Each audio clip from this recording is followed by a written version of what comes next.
Hey, thanks for checking out Nuts and Bolts with Tone, and welcome to my channel. Today we have a 2014 Toyota Prius V3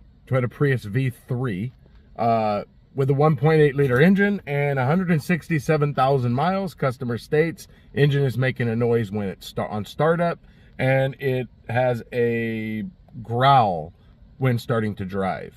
So we're scanning for codes now. Let's see what we find. All right, we got the snap-on scanner. My top down's been giving me trouble lately.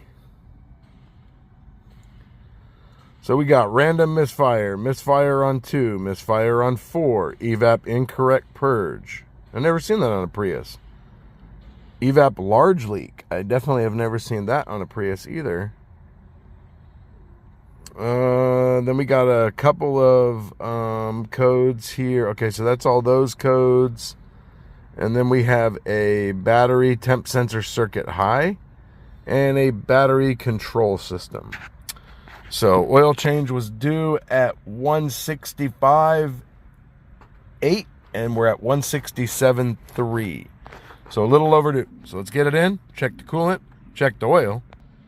Just sitting here looking at the car, looking at the codes, looking at the oil sticker, pretty sure that my guess is that the oil is going to be low, and that we're going to turn blue fluid into yellow fluid from the coolant. I have a really bad feeling that we are going to have a blown head gasket as well. Let's check it out. So what I like to do anytime that I have a condition of a rough running, a check engine light, or anything like that, where I suspect there's a misfire, what I personally like to do is I bring the scan tool out with me to the car. I get in the car, I set up the misfire detection, and I start the vehicle and drive it in, because I have had many times where when I start it up in the parking lot, it misfires. By the time I get in the shop, the misfire goes away. It's run its course. I don't see what cylinders are misfiring, and it takes forever for the misfire to come back. So it's really just a waste of time, and that's why you'll see me set up the misfire detection before I ever start the vehicle. First and foremost, let's scope misfire data. All right, let's see what we do when we first start it. Oh, it is not sounding good.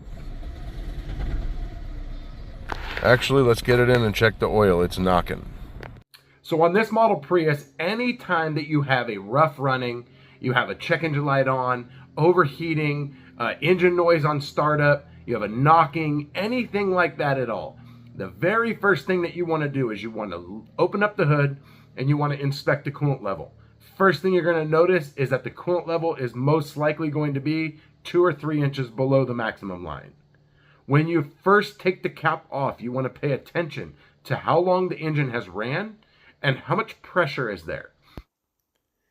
So my first glance, I look at the coolant and obviously it's low. I meant 2 or 3 inches below the minimum mark. But so this one is extremely low. So I'm going to be block testing this one. Pretty sure it's going to be blown.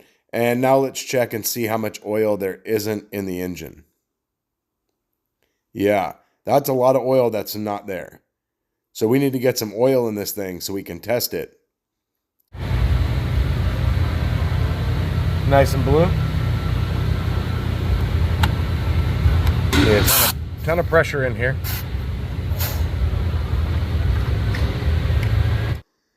So you want to pay attention to the block test fluid when you first start testing it, because if it partially turns when you first start pumping, then it's got a blown head gasket. So you want to make sure that if it does partially turn, that you extensively test it. If it doesn't turn right away, then it's possible that you don't have a blown head gasket. So now let's get some oil in this thing so we can run it. Now that block test fluid changed without this thing even running. That was the combustion gases that were already in the cooling system. So that's 1 quart. It's not going to focus very well, but 1 quart didn't even bring us up enough to get this thing running. So let's add some more oil.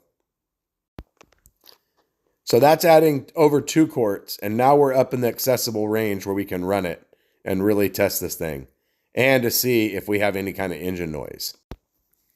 So because of the engine noise and the low oil level, I'm going to do a compression test. It's like a relative compression with the snap-on scanner. Now, I don't have great luck with this. I've tried this on multiple Priuses, and it's one of those things where the scan tool says it can do it, and I'm not 100% certain if it did it. So we're going to do that, and you just follow all the prompts. And it's going to tell you to crank the engine until everything registers a value. And then there we go. Right now you can see that all the cylinders are the same, and it's not registering any compression difference. This thing's running really rough. Really loud noise when I started it. The block test fluid already halfway changed. No coolant got in there. The only thing that will change that is hydrocarbons or coolant. But I was really hoping to see it turn yellow. Let me get this thing in service mode. So we're going to put this in service mode. So with your foot off the brake, you're going to push the power button 2 times. Then you're going to push the gas pedal 2 times. Then you're going to put your foot on the brake and put it in neutral. Then you're going to take your foot off the brake and hit the gas pedal 2 times. Then you're going to put your foot on the brake and put it in park. Then take your foot off the brake and then put it back on the brake and hit the power button, and it will be in service mode and the engine will stay running until I turn it off. So we're going to continue testing this because I know it has a blown head gasket. That's what happens on these, and it causes misfires. Block test is kind of weird. You can look at it at different angles and it will look blue, but then if you look at it at a different angle, it'll be yellow, and you know that it's blown.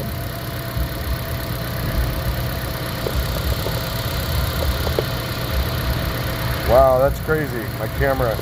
That's the vibration from the car. All right, can't leave it on there. See if you can see what it looks like. It's like halfway there.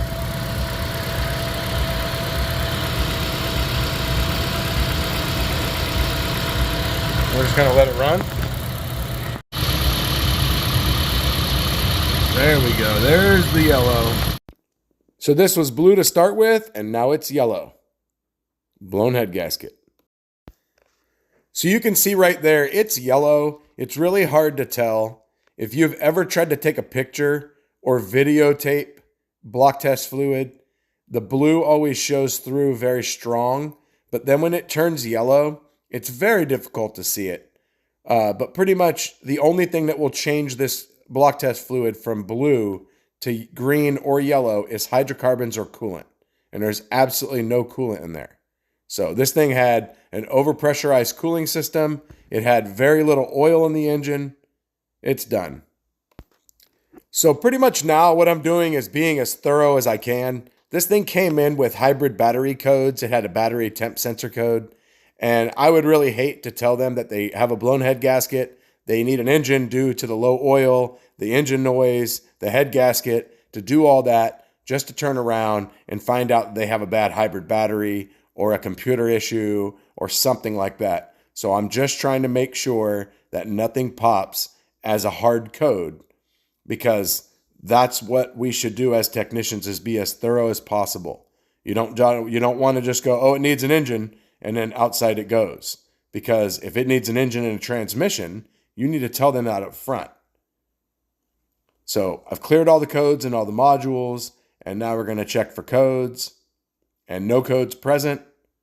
So at this time, it looks like the hybrid battery is most likely okay, but I've only run it for a few minutes, and that's not without driving it. And I'm not driving this one. It needs an engine, so. So now let's go through the misfire data and just see if the computer is registering any misfires. The engine is noisy, but in California, you have to be as thorough as possible. You can't just condemn engines and transmissions. Even though you know it needs an engine or a transmission or a differential, it doesn't matter. We have certain things that we have to follow here in California to make sure that we abide by the laws, so that way we're not found at fault and have to give the customer any money back. And no misfires. When you're scoping misfires with a scan tool, you want to put it on graph mode, because you're not necessarily always going to see the data. And when you have it on graph mode, it'll show you min max. So it's going to show you how many times it misfired on that cylinder. Thanks for watching the video. Hit the like button, hit the subscribe button, and hit the bell so you get notified of all my future content, which you definitely don't want to miss. Thanks for watching. See you guys next time.